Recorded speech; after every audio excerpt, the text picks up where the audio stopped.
Hey guys, Variety here. Welcome to today's video in which we're going to be having a look at the forest that I've built. So if you look in the background, you'll see that I've planted a lot of trees. In fact, this has taken me, I want to say, 30 plus hours to build this. It was actually a lot more work than I anticipated, so I'm very glad that I'm done. In fact, I believe I started at like level 15 foraging roughly, and now I'm level 60. So that should give you an idea of kind of like how many tree seed plants I had to farm to be able to do this. Okay, so let's run to the entrance.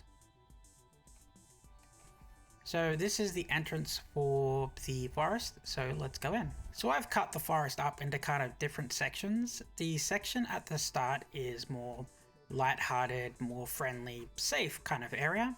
You'll see that I got some carpets, I got my high quality fish there. We have the bathroom and some chests. And in here I guess you'd kind of think of it as like a ranger station or a resting station. So you have some food, you have some cooking stuff, basically for people coming to visit. And we have the fridge over here, that's actually what that is. As we leave this area there and we go a little bit deeper into the forest, you're going to see things change a bit. So over on the left, we have some chests. You might notice that I have a lot of chests throughout the forest. The reason I put a lot of chests is because I like them and because they remind me of the fishing that I had to do to unlock all of the makeshift stuff, which is right here. So this is some makeshift stuff that I got from waterlogged chests when I was fishing. And I put this here to kind of put it with that set over there, the whole, the safe and the, the kind of food and, visiting kind of theme at the beginning of the forest. As we go a little bit deeper, we're going to see some plants. I found it a little difficult to fill in. So like I could have filled this up with clutter, like repeats. I could have put many chairs, I could have put many tables, but it didn't make much sense to put like duplicate tables and chairs and cupboards to fill out a forest. So I didn't fill it up as much as I possibly could have. Here we have Mr. Googly Eyes. I call him that, and I think it's pretty obvious why. I think he fits quite well in the forest. I've put all these screens up, which cost a lot of materials, like a lot of materials, so you couldn't see what's in the other places. So as we go to this corner, this is kind of like liquid themed is what I was thinking. Is like here we have some high quality fish and we have some bugs for catching. But over here we have all bottles, you might notice. The idea I was having was like, drunks basically drinking at a fountain surrounded by, nature. That's what I was thinking with this corner. As we go a little bit deeper, you'll see that I have a lot of like torches lit up. I think the torches are a really good touch. Like if you just look at it like that. Unfortunately, the sun is starting to come back up. So over on the right, we have some plants. The plants are really important to me because of how much work I put into them. This here, I have a couple of these in the forest because I initially used them to farm furniture making, which was a mistake. You really don't need to do that.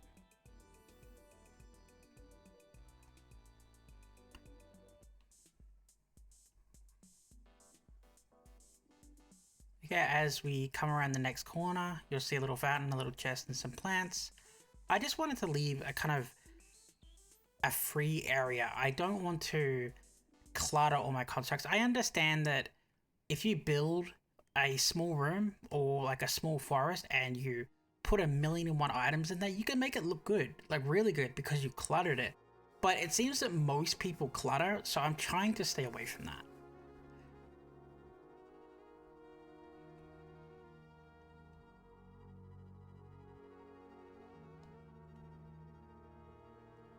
Okay, so we're ending this part of the forest, which is the like kind of hunting, the fishing, collecting portion. So if we go into this tent here, we'll have a look at what's here. So for in here, I was kind of going for hunting / collecting. So for example, these bugs were all caught by me. This wheel up here, it's not the wheel that you fish out of the water because you can't place that one. But for me, I, put that there in its place. Over here, we have the trophy, which you get for hunting the elk thing that runs around in the last zone. In the middle here, you have plushies. Yes, I know they're plushies, but I try to think of them as not plushies. And, you know, if you got these when they weren't plushies, you would actually have to capture them, right? That's kind of why I've put them in here. And the photos are here just kind of remind me of the, you know, the areas that I've gone through and to kind of brighten things up a little bit. I pushed the tent back as far as possible to get as many trees in here as I could. I wanted to get that, you know, the tree feel inside, more nature feel. Okay, so as we get a little bit deeper, this is all the stuff that I favor. This is stuff that I personally like a lot in the game, and I've put them at the end to kind of represent that. So we have the seed makers and the glowworms, which I use to fish and to honestly get all my wealth. Over here we have my jammers, which are making my apple jams, which is for my cakes and my money. As you might notice, I really love the flames. I'm a gigantic fan of that. So as we go a little bit deeper through the plants, you're gonna notice some different items in here. So over here we have the chest. So this is a chest that you can buy from Tish with tokens, and as you can see, it opens up. This chest here you receive from Tish for getting, I believe it's level 4 relationship, or it might be I can't remember if it's friendship or relationship, but it's one of the two.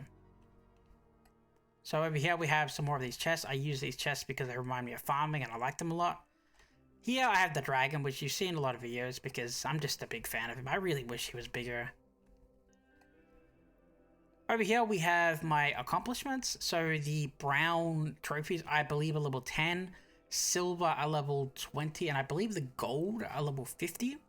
I put these in here as kind of like a reminder of what I've done in Palia and the amount of hours I've grinded different skills, and it was kind of like, you know, memory of my playthrough of Palia.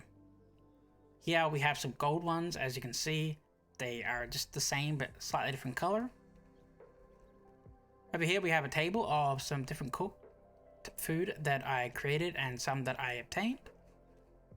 Over here we have the cakes. I think the cakes are important because while I was making a lot of money from farming, after I kind of caught on to cake parties, the amount of money I was making kind of like exploded and allowed me to jump through kind of a lot of grind loops, which allowed me to get my mansion and, you know, a massive backpack and everything else, honestly, kind of overnight.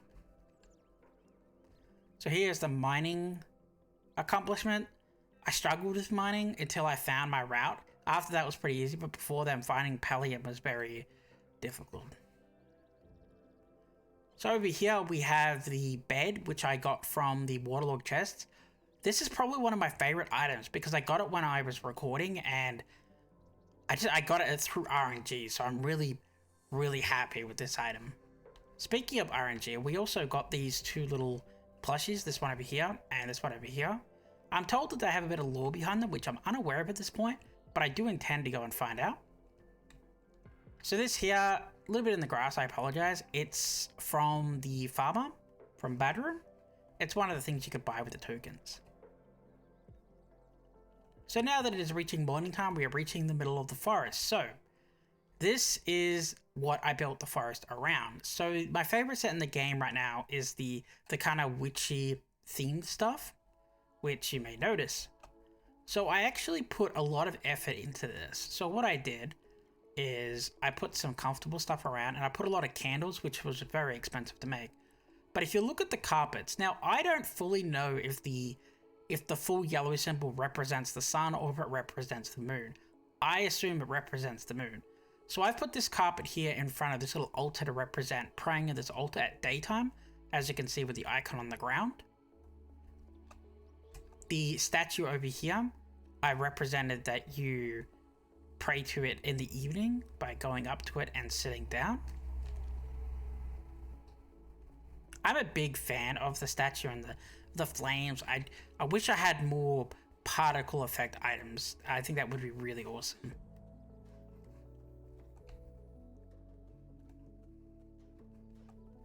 So as we go over towards the tent, obviously everybody needs somewhere to sleep. And I've put the full moon here to represent this is where you go at nighttime. So in here, I have kind of the witchy theme that I was going for. I had to add some extra stuff because I didn't want to use duplicates too much. I tried to avoid it. In here, we have the Summer Acceptance Wreath. This is the thing that you get for getting a... I can't remember what it's called, but you have to get somebody to max level so you can get accepted into the village.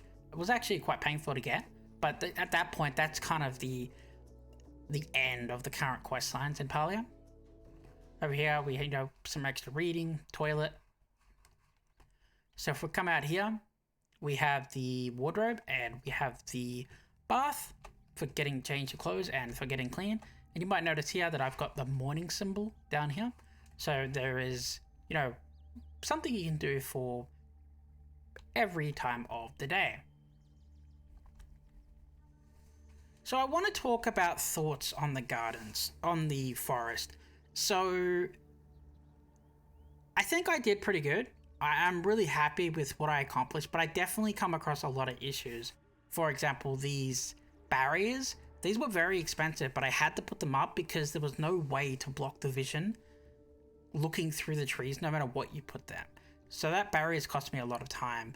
Getting all the tree seeds was very painful. I think it was good. I think it was definitely worth it. If I go into the outer menu and scroll out, you'll see my mansion over there.